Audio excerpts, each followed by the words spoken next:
Hello बच्चों, let's read the question. A uniform metallic chain in a form of circular loop of mass m equals 3 kg with a length L equals 1 meter rotates at the rate of n equals 5 revolution per second. Find the tension T in the Newton in the chain. Now to answer this question, first we will discuss here the key concept, and here the key concept will be circular motion. And we know that जो circular motion होता है उसमें centrifugal और centripetal force का हमारे पास important role होता है। तो इस केस में सबसे पहले अगर हम क्वेश्चन को अंडरस्टैंड करें तो एक हमारे पास यूनिफॉर्म मेटालिक चेन दे रखी है जिसका मास यहाँ पे हमारे पास 3 kg के बराबर है। So we can say here mass of chain equals 3 kg हमारे पास दे रखी है। इसको हम यहाँ पे स्मॉल m के बराबर कंसिडर कर रहे हैं।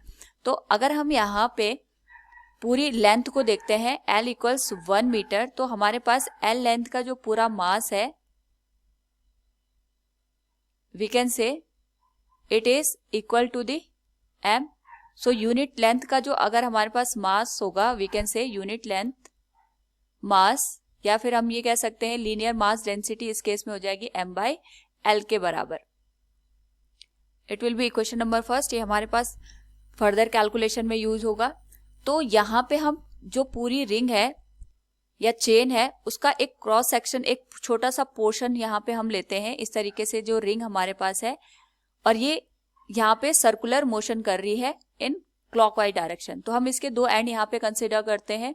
जब ये हमारे पास फॉरवर्ड डायरेक्शन में मोशन करेगी तो उस पर्टिकुलर केस में यहाँ पे टेंशन फोर्स काम करेगी इन दिस डायरेक्शन, और इस वाले एंड पे हमारे पास जो टेंशन फोर्स काम करेगी ये इस डायरेक्शन में एक्ट करेगी। सो हम ये मान के चलते हैं कि यहाँ पे जो टेंशन एक्ट करेगी वो आगे वाले जो इसका पोर्शन है उसकी वजह से काम करेगी, और यहाँ पे जो हमारे पास ये एंड पोर्शन पे हमने टेंशन फोर्स ली है it is due to this point. Now यहाँ पे अगर हम सेंटर पॉइंट की बात करते हैं तो सेंटर पे इस पर्टिकुलर केस में जो ये आर्क है ये थीटा एंगल फॉर्म कर रहा है यहाँ पे। तो इसके दो पार्ट हमने कर दिए, तो ये वाला एंगल हमारे पास हो जाएगा θ/2 और ये वाला एंगल भी हो जाएगा हमारे पास θ/2। नाउ वी कैन से यहाँ पे अगर ये एंगल जो हमने लिया है इट इज θ/2, तो जो टेंशन फोर्स है ये भी हॉरिजॉन्टल के साथ सेम एंगल बनाएगा, स्मॉल एंगल θ/2। और सिमिलर केस में अगर हम यहाँ पे देखें ये एंगल θ/2 है, तो जो ये टेंशन फोर्स डाउनवर्ड डायरेक्शन में काम कर रहा है इसका जो हॉरिजॉन्टल कंपोनेंट इस डायरेक्शन में एक्ट करेगा। यहाँ पे जो एंगल हमारे पास बनने वाला है इट इज θ/2। ये जो एंगल बनेगा ये θ/2 का बनेगा। इस पर्टिकुलर केस में अगर हम देखें यहाँ पे तो जो ये हॉरिजॉन्टल फोर्सेस है इट इज T cos θ/2 आ जाएगा, और डाउनवर्ड डायरेक्शन में यही जो टेंशन है it is T sin θ/2 act करेगा। सिमिलरली यहाँ पे हॉरिजॉन्टल डायरेक्शन में T cos θ/2 एक्ट करेगा और नीचे की डायरेक्शन में T sin θ2 फोर्स एक्ट करेंगे। तो T cos θ2 अपोजिट डायरेक्शन में है। तो इसी तरीके से हर एक सेगमेंट को अगर हम लेंगे तो हॉरिजॉन्टल कंपोनेंट एक दूसरे को नेग्लेक्ट कर लेंगे, लेकिन जो डाउनवर्ड डायरेक्शन में फोर्स एक्ट कर रहा है दैट इज T sin θ/2। यहाँ पे जो हमारे पास चेन सर्कुलर मोशन कर रही है उसकी वजह से आउटवर्ड डायरेक्शन में सेंट्रीफ्यूगल फोर्स एक्ट करेगा and that will be equal to m into omega square into are के whole. And we know that जो हमारे पास सेंट्रीफ्यूगल फोर्स होता है it is produced by another force. इसका ओरिजिन हमारे पास कोई दूसरा फोर्स यहाँ पे एक्ट करता है। तो यहाँ पे अगर हम देखें इस पर्टिकुलर केस में जो टेंशन का साइन थीटा कंपोनेंट है उसी की वजह से हमारे पास जो सेंट्रीफ्यूगल फोर्स है वो यहाँ पे बैलेंस्ड कंडीशन में प्रोड्यूस हो रहा है। सो सबसे पहले हम ये देखेंगे कि हमने यहाँ पे जो चेन ली है उसके रिस्पेक्ट में जो हमने यहाँ पे सर्कुलर लूप फॉर्म किया है उसकी रेडियस कितनी है। तो we know that length of chain हमारे पास दे रखी है 1 मीटर के बराबर, और जो ये L हमारे पास लेंथ यहाँ पे कन्वर्ट हो रही है यही हमारे पास जो चेन है इसका सरकमफेरेंस बना रही है। यानी हम जो L है L को यहाँ पे लिख सकते हैं 2 पाई इंटू R। तो जो हमारे पास सर्कुलर लूप बना है इसकी जो रेडियस हमारे पास R एक्ट करेगी यहाँ पे it will be given as small R, तो इसको हम यहाँ पे लिख सकते हैं जो सरकमफेरेंस हो गया 2 पाई आर वो हमारे पास एल के बराबर आ जाएगा। यहाँ से हम रेडियस निकाल सकते हैं, it will be equal to 1/2 pi metre. Similarly यहाँ पे हमारे पास एक कंडीशन और दे रखी है कि पूरी जो चेन है वो रिवोल्यूशन कर रही है और यहाँ पे 5 रिवोल्यूशन हमारे पास फॉर्म हो रहे हैं। सो हम इसकी यहाँ पे एंगुलर वेलोसिटी निकाल सकते हैं एंड एंगुलर वेलोसिटी हमारे पास होती है 2 pi into number of revolution. तो हमारे पास यहाँ पे नंबर ऑफ रिवोल्यूशन 5 हो रहे हैं, तो जो वैल्यू हो जाएगी ओमेगा की it will be equal to 2 pi into 5। सो हम इसको लिख सकते हैं it will be 10 pi radian per second.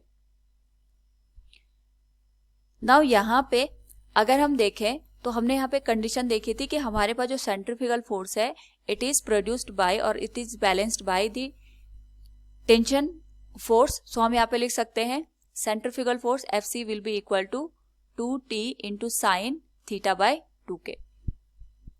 Fc की जो वैल्यू है it is m into omega square into r. क्योंकि हमने यहाँ पे छोटा सा सेगमेंट यहाँ पे अज्यूम किया है, तो जो सेंट्रीफ्यूगल फोर्स एक्ट करेगा ये स्मॉल मास पे यहाँ पे एक्ट करेगा, इसलिए हम यहाँ पे स्मॉल मास dm को कंसिडर करते हैं। Omega square into R will be equal to 2t into sine theta by 2।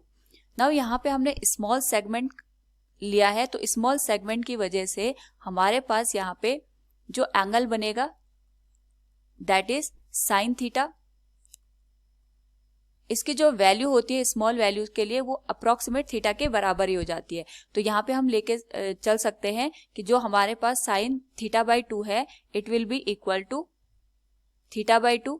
Sine theta की अप्रोक्सीमेट वैल्यू हमारे पास यहाँ पे थीटा के बराबर हो गए। Now it will be equal to dm into omega square into are के। हमें यहाँ पे जो स्मॉल सेक्शन कंसिडर किया है अगर हम उसके मास की बात करें तो from equation first we know that जो हमारे पास मास डेंसिटी थी, मास ऑफ यूनिट लेंथ हमने जो कंसिडर किया था it is given as m/l। Mass of small segment जो हमने यहाँ पे कंसिडर किया है, अगर हम इसके मास की बात करें तो ये हो जाएगा m/l। ये टोटल हमारे पास यहाँ पे वैल्यू आ गई मल्टीप्लाइड विथ जो हमने यहाँ पे सेगमेंट कंसिडर किया है अकॉर्डिंग टू द डायग्राम। अगर हम देखें तो हम इस सेगमेंट की बात कर रहे हैं यहाँ से यहाँ तक, हम इसको नाम दे देते हैं PQ। तो PQ सेगमेंट की जो हमारे पास लेंथ होगी ये हमारे पास लीनियर मास डेंसिटी के साथ ऐड हो जाएगी, इसको हमने नाम दे दिया PQ। Now we know that from angle theta हमारे पास यहाँ पे फॉर्म हो रहा है, तो theta angle will be equal to arc divided by radius के, और आर्क की वैल्यू हमारे पास PQ है, रेडियस की वैल्यू r के बराबर है। तो ये वैल्यू अगर हम यहाँ पुट कर दें तो हमारे पास स्मॉल जो सेगमेंट है इसका मास आ जाएगा। तो we can write here mass of small segment it will be equal to the m/l multiplied with theta into are के। और यही जो हमारे पास स्मॉल सेगमेंट है इसका जो मास है हमने यहाँ पे dm कंसिडर किया है। तो यहाँ पे अगर हम वैल्यू पुट कर दे dm की तो ये हो जाएगा m/l into theta into are, ये पूरा मास आ गया multiplied with omega square into R, और ये जो वैल्यू है it will be equal to 2 into T into sine theta by 2 को हमने अप्रोक्सीमेट करके थीटा बाई 2 लिख लिया था। तो 2 से 2 कैंसिल हो गया हमारे पास, थीटा से थीटा कैंसिल हो जाएगा और यहाँ पे वैल्यू जो बचेगी it will be t equals m into omega square into R square divided by L के हो जाएगा। तो जो t की वैल्यू है मास हमारे पास यहाँ पे अकॉर्डिंग टू द क्वेश्चन दे रखा है 3 kg, तो हम इसमें वैल्यू पुट करेंगे, ये हो जाएगा 3। ओमेगा की वैल्यू हमने निकाली थी 10 पाई, तो इसका स्क्वायर हो जाएगा 10 पाई स्क्वायर। रेडियस हमारे पास यहाँ पे जो निकाली थी हमने इट वॉज 1/2 पाई, तो 1/2 पाई का स्क्वायर हो जाएगा। एंड जो लेंथ है हमारे पास ये 1 मीटर के बराबर दे रखी है। जो टी की वैल्यू है it will B 3 into 100 pi square divided by 4 pi square हो जाएगा। पाई स्क्वायर से पाई स्क्वायर कैंसिल हो गया, तो यहाँ से जो टी की वैल्यू निकल के आई है इट इज 75 न्यूटन।